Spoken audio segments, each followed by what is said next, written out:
trigliceridemias. La hipertrigliceridemia es la dislipemia más común en América, y si nosotros agarramos este gráfico del Instituto Nacional de Salud y Nutrición, vemos que más del 50% de la población tiene algún grado de hipertrigliceridemia si tomamos 150 como valor de corte.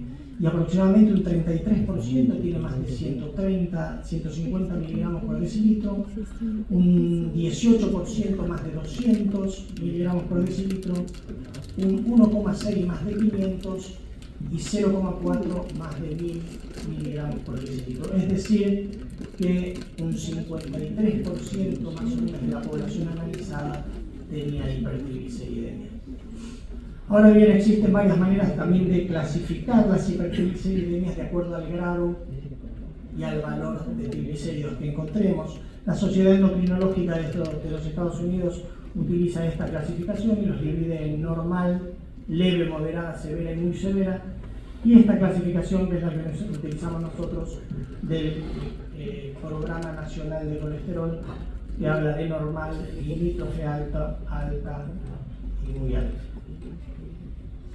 Como les comenté recién, las hipertrigliceridemias pueden ser primarias o secundarias. Las hipertrigliceridemias primarias por lo general tienen tienen un trastorno genético subyacente, ellas en el metabolismo, en la formación o en la eliminación de los triglicéridos. Y vamos a repasar algunas de ellas. Y las hipertrigliceridemias secundarias tienen alguna enfermedad subyacente que favorece la acumulación de triglicéridos.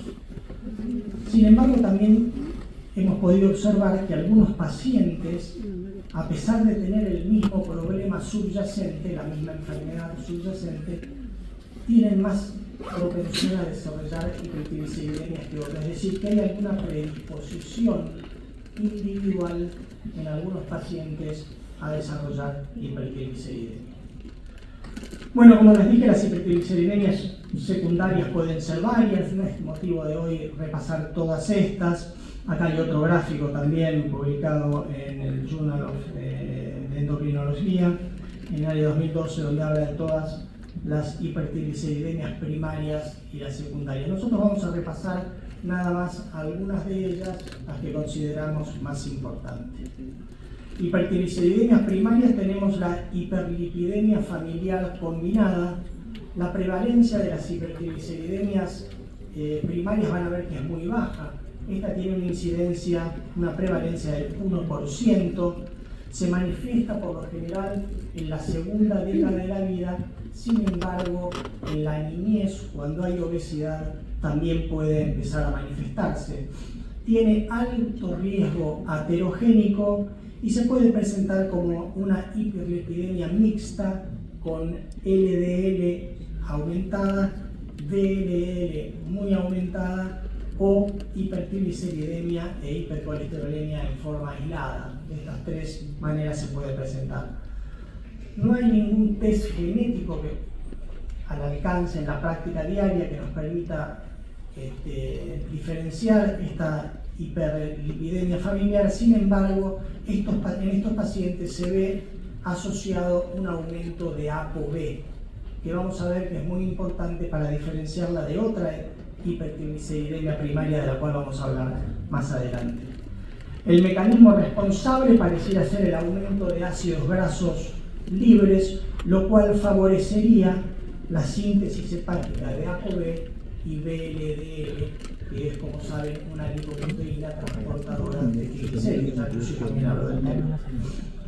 Otra hipertrigliceridemia primaria es la hipertrigliceridemia familiar, donde la incidencia todavía es un poco menor, de 0,5 a 1%. Se caracteriza por hipertrigliceridemia asociada a VLDL aumentado o a kilomicronemia. También se manifiesta en la segunda década de la vida, y en estos grupos de pacientes la ApoB suele estar disminuida. El mecanismo de acción pareciera ser el aumento de la producción hepática de triglicéridos y la disminución en su catabolismo. El síndrome de hiperkilomitronemia familiar, también caracterizado por un déficit de lipoproteína lipasa. Ya vamos a ver el valor de la lipoproteína lipasa en el metabolismo de los triglicéridos. Su incidencia es muy baja. También se puede deber a déficit de ApoC2. Ya vamos a ver que la ApoC2 es un cofactor de la lipoproteína lipasa y cumple una función de activador. El inhibidor familiar de la lipoproteína lipasa, hay muy pocos casos descritos al respecto. Y el déficit de ApoA-B, también una proteína que tendría implicancia en la activación de la lipólisis. Después repasemos algunas de las hipertrigliceridemias secundarias, y la más importante es la diabetes. Ya Lucio comentó la asociación de hipertrigliceridemia, diabetes, sobrepeso, y es, como dice acá, la causa más frecuente de hipertrigliceridemia secundaria. El hígado se ve expuesto a un aumento de glucemia y de insulina, y la insulina también tiene un papel importante en el metabolismo de las grasas porque inhibiría la acción de la lipoproteína lipasa. La resistencia a la insulina, es decir, el aumento de la insulina, inhibe la acción de la lipoproteína lipasa y aumenta la actividad de la lipasa en el tejido adiposo. Se caracteriza entonces por hipertrigliceridemia con aumento de VLDL. La obesidad también es una causa secundaria de hipertrigliceridemia. El tejido adiposo libera gran cantidad de ácidos grasos, lo que produce aumento de la ApoB y aumento de la síntesis de VLDL.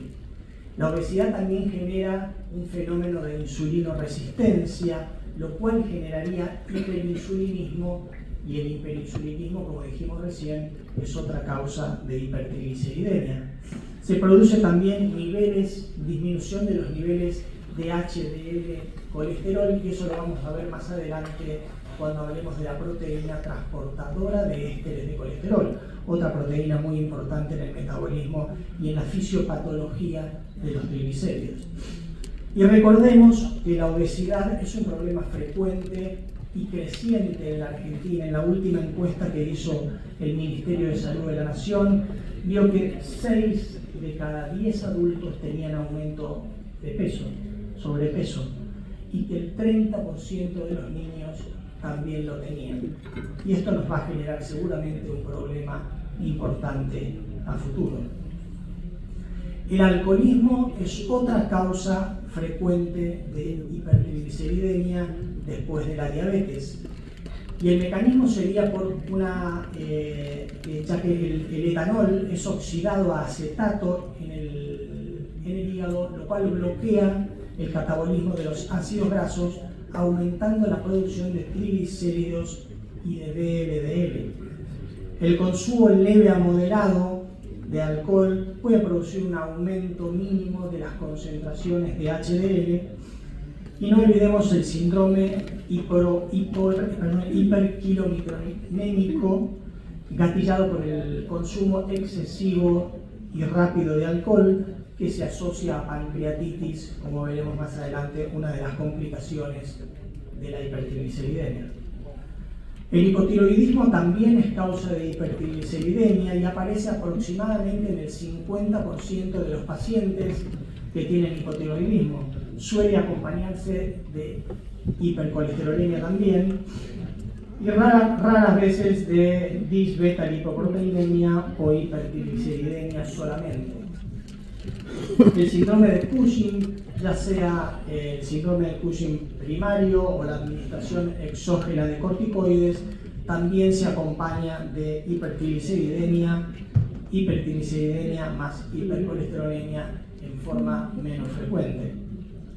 El síndrome nefrótico también produce disminución de la lipoproteína lipasa y suele manifestarse con hipercolesterolemia o hipertrigliceridemia. El tratamiento del síndrome nefrótico, muchas veces asociado al uso de corticoides, también tiene injerencia, como veremos, en la hipertrigliceridemia. La insuficiencia renal se asocia aproximadamente en un 20 a 70% a hipertrigliceridemia. Este hallazgo característico es la hipertrigliceridemia a expensas de VLDL. Las hepatopatías y algunos fármacos también son asociados a hipertrigliceridemia, sobre todo los corticoides, los estrógenos, el tamoxifeno, las tiazidas y algunos antipsicóticos de segunda generación. Ahora bien, hablemos un poquito de epidemiología. La hipertrigliceridemia es la variante más común de dislipemia en nuestro medio y hay muchos factores sociales y socioculturales que han hecho que la hipertrigliceridemia aumente significativamente. La dieta, el cambio de dieta, la comida rica en hidratos de carbono, el sedentarismo, la falta de actividad física, el sobrepeso asociada a los 2 puntos anteriores y la diabetes tipo 2 asociada a los 3 puntos anteriores son causas de aumento de los triglicéridos. Los triglicéridos o las grasas y el azúcares de alguna manera interrelacionan su metabolismo y son responsables de la obesidad, de la diabetes, de la hipertensión, lo que se conoce como síndrome metabólico. Y hace algunos años la doctora Melissa Austin describió un patrón lipídico nocivo caracterizado por LDL pequeñas y densas, déficit de HDL e hipertrigliceridemia, que ya veremos que es uno de los mecanismos por los cuales los triglicéridos estarían implicados en el desarrollo de enfermedad aterosclerótica. Esto es muy similar a lo que me comentó Lucio recién, quizás un poquito menos detallado, pero ¿cuál sería la fisiología de las lipoproteínas? Digamos, normalmente nosotros tenemos un metabolismo exógeno y un metabolismo o un transporte endógeno de las grasas, ¿no? Normalmente nosotros ingerimos entre 100 y 140 gramos de grasas por día, los cuales son absorbidos a través del tubo digestivo. Las grasas son esterificadas y pasan a través del tubo digestivo. Las grasas no son solubles en medio líquido, por lo tanto, para poder ser transportadas, deben ser envueltas en esto que llamamos lipoproteínas. Los triglicéridos, la lipoproteína que transporta los triglicéridos, son a los triglicéridos exógenos, los que ingresan por la dieta, son los kilomicrones, y los triglicéridos de producción endógena, las VLDL. Esas son las dos lipoproteínas que transportan triglicéridos en su mayoría. Entonces, una vez hidrolizado las grasas con fosfolípidos de membrana, baja concentración de colesterol esterificado y algunas apolipoproteínas, se forma el kilomicrón. El kilomicrón que a través de vía linfática llega al torrente sanguíneo y es distribuido a los tejidos periféricos. Cuando llega a los tejidos periféricos, a través de la lipoproteína lipasa, la enzima responsable del catabolismo de los triglicéridos, y por acción de algunos cofactores, la insulina, recuérdense que el exceso de insulina inhibe la acción de la lipoproteína lipasa, y la ApoC2 y la ApoC3 son cofactores que activan la lipoproteína lipasa. Bueno, los ácidos grasos son hidrolizados y acumulados en el tejido graso para almacenamiento de energía y en el músculo para utilizar en forma inmediata la energía. Una vez que pasaron por acción de la lipoproteína lipasa, queda el kilomicrón residual, el cual es rico en colesterol esterificado y menos en triglicéridos. Y acá cumple un factor muy importante, la ApoE, para poder llegar al hígado, pegarse al receptor de ApoB y los kilomicrones ingresar al hígado, donde pueden seguir tres caminos. Uno, ser eliminados a través de las sales biliares; otro, ser almacenados en el hígado; y otro ser nuevamente enviados hacia el torrente sanguíneo, pero esta vez a través de la lipoproteína llamada VLDL, la cual es rica en la ApoB100. Mucho triglicérido, menos colesterol esterificado. Al llegar a los tejidos periféricos, de nuevo, a través de la acción de la lipoproteína lipasa, se forma esta lipoproteína de densidad intermedia, de la cual también hablábamos recién, que puede seguir tres caminos.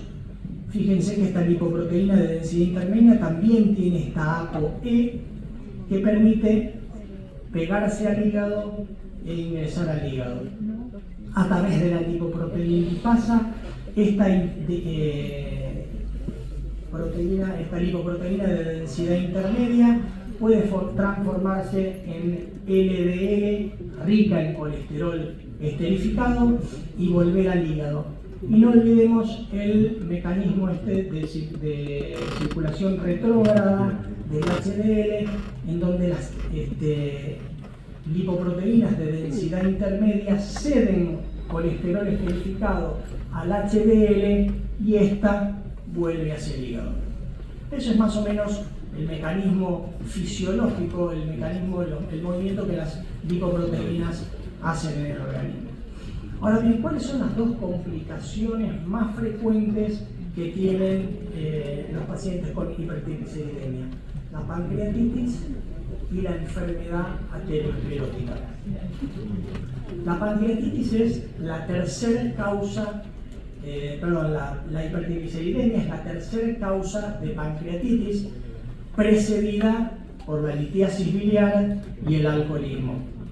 El riesgo de desarrollar pancreatitis es de más o menos 1,5% por año en aquellos pacientes que tienen más de 1000 de triglicéridos. ¿Y dónde sospechamos una pancreatitis por hipertrigliceridemia? En aquellos pacientes que tienen triglicéridos elevados, más de 1000, en aquellos pacientes que tienen un suero con esta característica lechosa que tienen los pacientes hipertrigliceridémicos, y en aquellos pacientes donde descartamos otra causa de pancreatitis. Y siempre es importante recordar que por lo general a estos pacientes con estas características les precede algún gatillo, una dieta copiosa en grasas, una ingesta excesiva de alcohol. El mecanismo por el cual se produciría la pancreatitis en los pacientes con hipertrigliceridemia no está del todo claro, pero la acción de la lipasa pancreática y la acumulación de ácidos grasos en el páncreas produciría, a través de la acción de la lipasa pancreática, produciría la generación de radicales libres que serían quizá los responsables de la pancreatitis. Y por otro lado, un efecto isquémico que produciría la hiperviscosidad del plasma a nivel del páncreas. Acá había otra imagen que esto no va. ¿Cuáles son cómo se presenta un paciente con pancreatitis asociado a hipercolesterolemia? Recordemos que por lo general cuando interroguemos al paciente o cuando empecemos a recabar datos, va a ser un paciente con diabetes, va a ser un paciente alcohólico, va a tener algún tipo de hipertrigliceridemia, quizás primaria, o algún tipo de hipertrigliceridemia quizás secundaria. La clínica es muy similar a las pancreatitis convencionales: dolor abdominal, náuseas, vómitos y fiebre. ¿Cuál es el laboratorio de los pacientes con pancreatitis por hipertrigliceridemia? Recordemos que los triglicéridos pueden estar elevados en algunas pancreatitis de otra etiología también, pero cuando los triglicéridos superan los 1000 miligramos por decilitro debemos sospechar en pancreatitis por hipertrigliceridemia. La amilasa en estos pacientes puede estar falsamente disminuida, pero sí está aumentada la lipasa. Se ha postulado la existencia de un inhibidor de la amilasa diferente a los triglicéridos. Se puede producir también una pseudo hiponatremia, y estos pacientes suelen tener un LDL también falsamente elevado. Estos son algunos de los datos del laboratorio. El pronóstico hoy de las pancreatitis, hay discrepancia en cuanto al pronóstico de las pancreatitis por hipertrigliceridemia. Sin embargo, creemos que pueden tener un pronóstico más difícil que las pancreatitis convencionales, por alcoholismo o por litiasis vesicular. El tratamiento, las medidas clásicas, el ayuno, la reanimación y la reposición de volumen. Recordemos que los pacientes con pancreatitis se comportan como quemados internos y la reposición de volumen pasa a tener un valor importantísimo.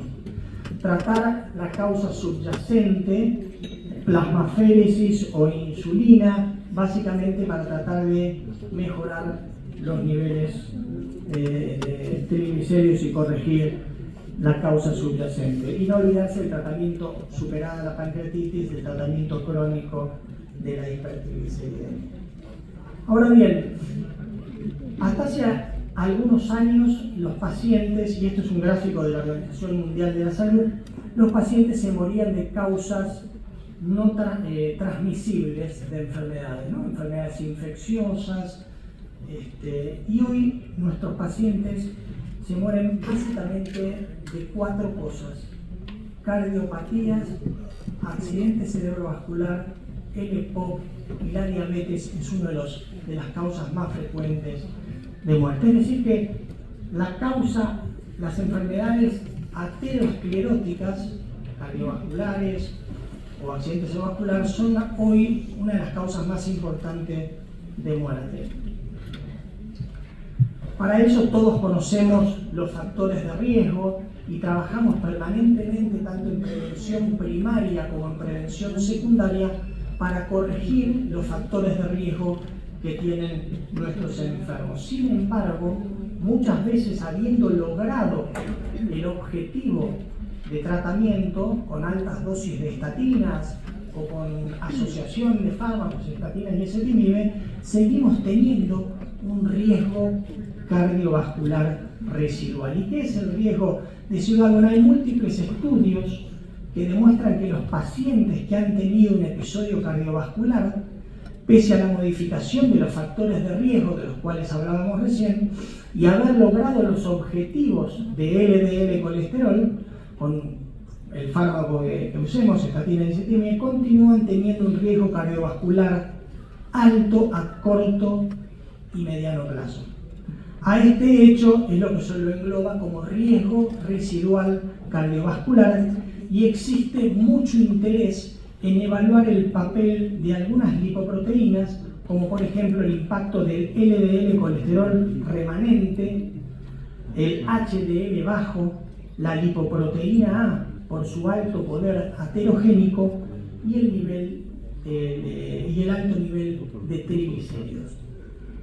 Estas son algunos trabajos que hablan de esto que les acabo de decir, se los dejo para que los revisen. ¿Y cuáles serían entonces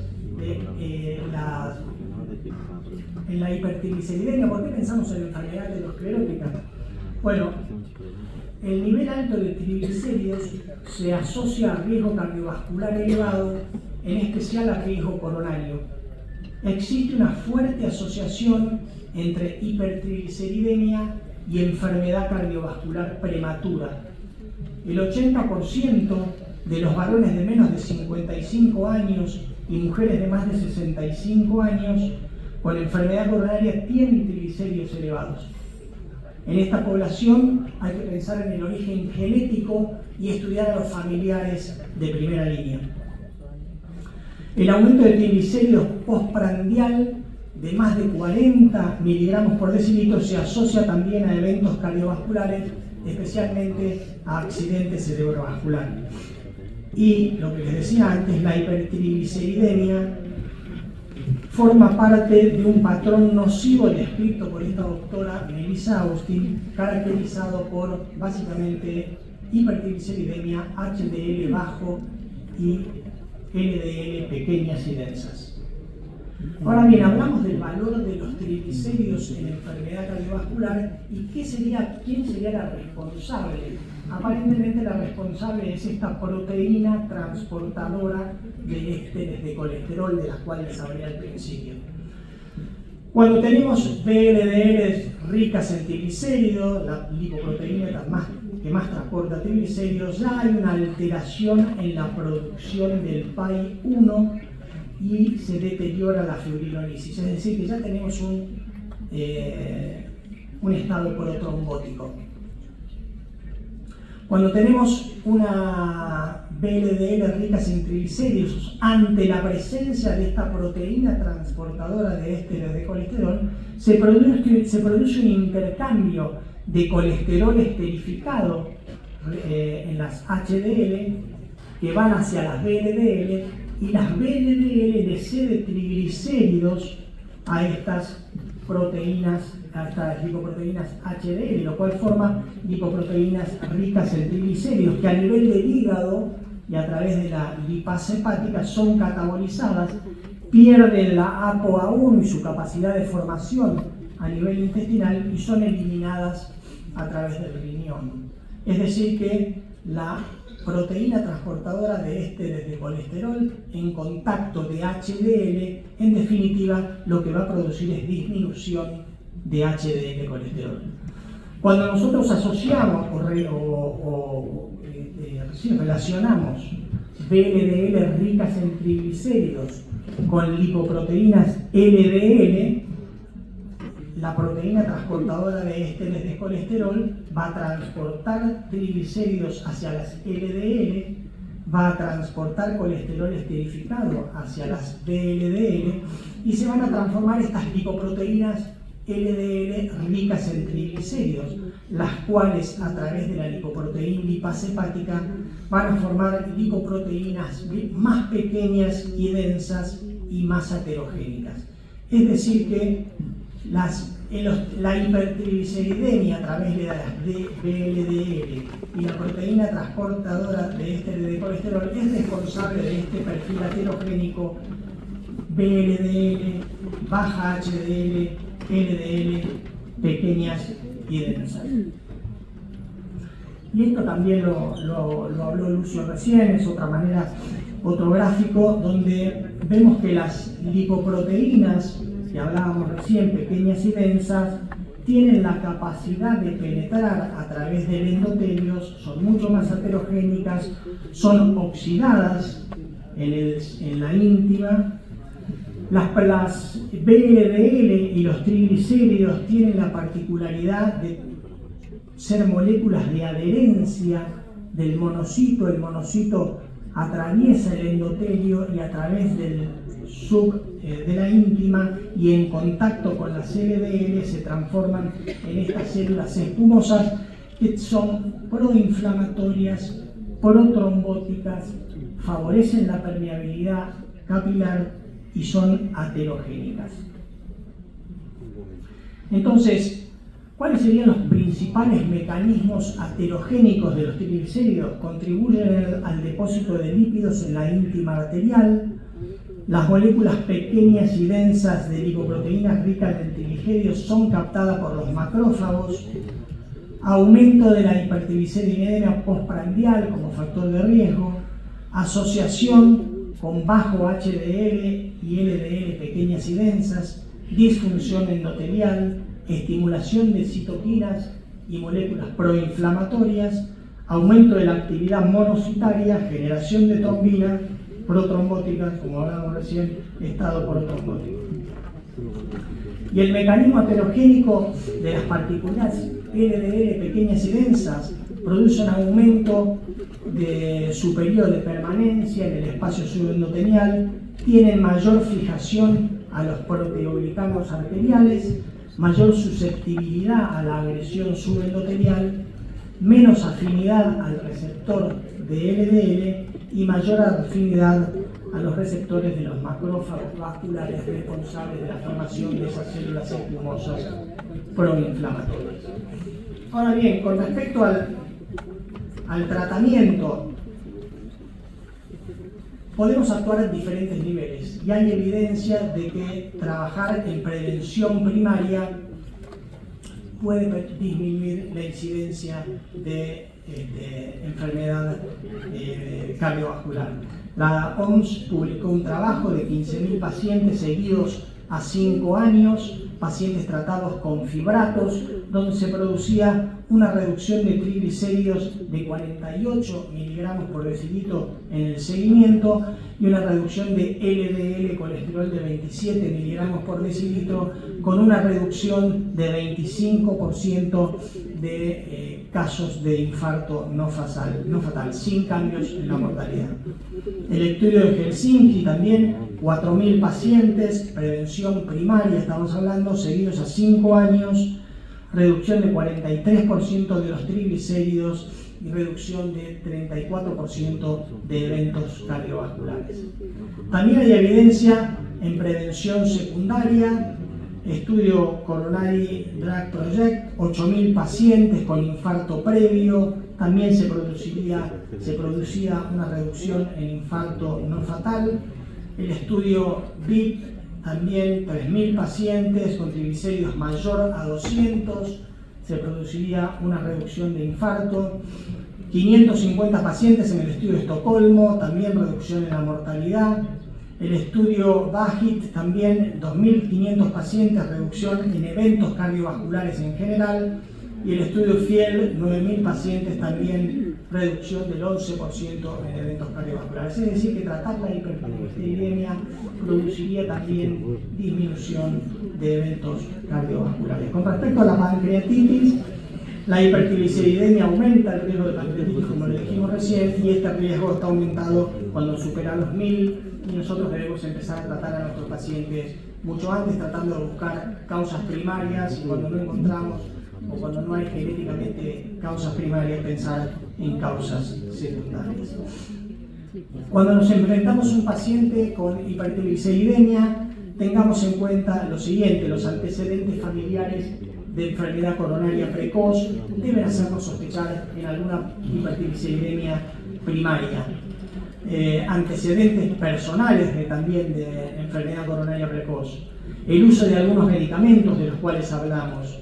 Las pacientes con diabetes no tratada también debemos sospecharlo en aquellos pacientes que nos consultan por hipertrigliceridemia. El aumento de la circunferencia abdominal, ya también creo que Lucio habló de eso, y la fuerte asociación con hiperinsulinemia o resistencia a la insulina. Debemos determinar siempre un perfil lipídico, ver cómo están los colesteroles, ver cómo está la ApoB, y determinar, acá dice sí, la ApoB, que nos va a permitir diferenciar a las hipertrigliceridemia familiar de la hiperlipidemia combinada. Con respecto a la clínica, bueno, evaluar el resto de los factores de riesgo, el síndrome metabólico, la hepatomegalia, la presencia de soplos, pulsos periféricos, santomas o arco corneal, de lo cual también se habló recientemente. Y en el laboratorio,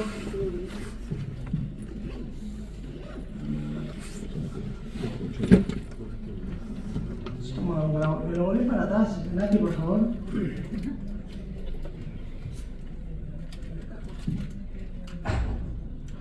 Acá está, gracias. Acá está. Y en el laboratorio, determinar todo el perfil lipídico, repasar la glucemia y la hemoglobina glicosilada para ver si nuestro paciente tiene una diabetes maltratada, la función renal por la asociación de hipertrigliceridemia e insuficiencia renal, la función tiroidea por la asociación de hipertrigliceridemia e hipotiroidismo, la función hepática, la proteinuria y la presencia o no de apolipoproteína B. En cuanto al tratamiento, debemos actuar a varios niveles. Primero, tratar de corregir los factores agravantes. Segundo, tratar de trabajar sobre los hábitos de vida. Y tercero, los fármacos. Como dijimos al principio, la obesidad es sin duda una de las causas hoy. La falta de actividad física y la dieta son responsables de la obesidad hoy. La diabetes 2, como también otra de las causas, el síndrome metabólico, el hipotiroidismo, la insuficiencia renal, los fármacos y la hipertensión son todos algunos de los factores agravantes que debemos tratar de corregir en los pacientes con hipertrigliceridemia.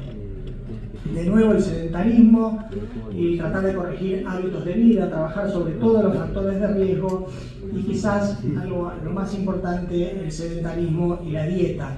Las dietas ricas en hidratos de carbono, grasas, son las dietas que favorecen el desarrollo de hipertrigliceridemia y tratar de abocarnos a dietas más mediterráneas, más verduras, más pescados, más frutas. Con respecto a los fármacos, hay muchos fármacos que pueden ser utilizados, vamos a repasar algunos de ellos.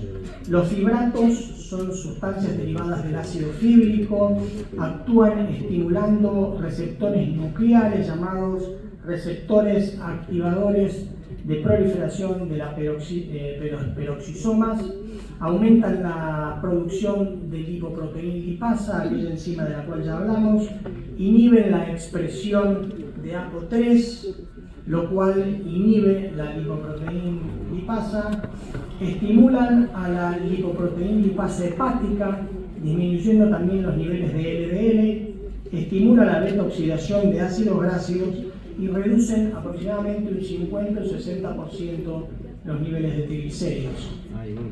Por otro lado, las estatinas. Las estatinas son drogas que también pueden ser utilizadas para tratar las hipertrigliceridemias, sobre todo cuando se asocian a hipercolesterolemia y nuestro objetivo principal es el bajar el LDL colesterol. Las estatinas producen un aumento en la expresión de los receptores de LDL, tienen un efecto pleotrópico importante. Ya sabemos que las estatinas no solo bajan el colesterol, sino que actúan a nivel del endotelio también y tienen un efecto antiagregante, antiinflamatorio, vasodilatador, profibrinololítico y antitrombótico y disminuyen aproximadamente un 20 y un 40% los niveles de triglicéridos. También los omega 3 han demostrado, en las primeras observaciones se vieron hace ya muchos años en las poblaciones de esquimales, se vio que su consumo tenía un efecto beneficioso cardiovascular, básicamente el consumo de atún, salmón, produciría inhibición de algunas arritmias, tiene propiedades antitrombóticas, efectos antiaterogénicos y disminuye también los triglicéridos por activación de la lipoproteína lipasa. Entonces, bien, cuando nos enfrentamos a un paciente con triglicéridos de menos de 200 miligramos por decilitro y nuestra recomendación es tratar de trabajar sobre los hábitos de vida y sobre los factores agravantes, corregir los factores de riesgo y tratar de modificar todo lo que nos permita modificar de sus hábitos de vida para tratar de corregir la hipertrigliceridemia. Cuando nuestro paciente tiene entre 200 y 500 miligramos por decilitro, y ahí veremos cómo está el LDL colesterol. Si tiene un LDL colesterol normal, trabajemos sobre los hábitos de vida y sobre los factores agravantes, y con HDL bajo o diabetes iniciemos fibratos. HDL bajo, hipertrigliceridemia, acuérdense de esa tríada, ¿no? Entonces, en estos pacientes iniciemos fibratos. Cuando nuestro paciente tiene entre 200 y 300, pero con un LDL alto, hábitos de vida, e iniciemos estatinas hasta lograr el objetivo de LDL con ese paciente. Si los triglicéridos siguen elevados, después pensemos en los fibratos. Y cuando nuestro paciente tiene más de 500 miligramos por decilitro al momento de la consulta, dieta estricta, corrección siempre de factores de agravantes y hábitos de vida, e iniciemos fibratos, y en caso de pancreatitis considerar la posibilidad de plasmaféresis. Entonces, para terminar y recordar, la asociación entre hipertrigliceridemia y riesgo cardiovascular hoy está muy afianzada y demostrada, particularmente el riesgo coronario. La prevalencia de hipertrigliceridemia es cada vez mayor debido al aumento del sobrepeso, la diabetes y el síndrome metabólico. La hipertrigliceridemia es parte de este patrón nocivo caracterizado por triglicéridos elevados, HDL disminuidas y LDL pequeñas y densas. El mecanismo aterogénico de los triglicéridos es la inflamación endotelial y el estado protrombótico. Antes de medicar, siempre interrogar a familiares y personal, corregir factores de riesgo y hábitos de vida. El objetivo primario debe ser el LDL colesterol, según el riesgo personal. Una vez en meta el LDL colesterol, nos ocuparemos de los triglicéridos si continúan elevados. Cuando los triglicéridos son mayor a 200 y un LDL normal, en los pacientes con diabetes y HDL baja, iniciemos fibratos. Cuando los triglicéridos están en más de 500, iniciemos fibratos y después estatinas por el riesgo de pancreatitis. Y en los triglicéridos por más de 500 y pancreatitis, considerar la posibilidad de plasma fémina. Nada más, muchas gracias.